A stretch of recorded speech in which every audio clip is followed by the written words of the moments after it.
В Mercedes GLE от 2017 година на място на фабричен дисплей инсталирахме нов 12,3 инчов дисплей с Android операционна система, тъчскрин управление, 8 ГБ RAM и Snapdragon процесор.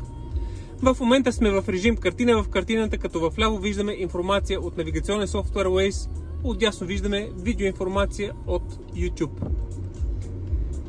При инсталация на такъв тип дисплей цялото фабрично меню на Mercedes се запазва.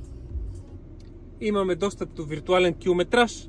От Play Store може да инсталираме всяка апликация, която е съвместима с Android операционната система. Фабричните 360 градуса камери се запазват. Получаваме безжичен CarPlay и Android Auto.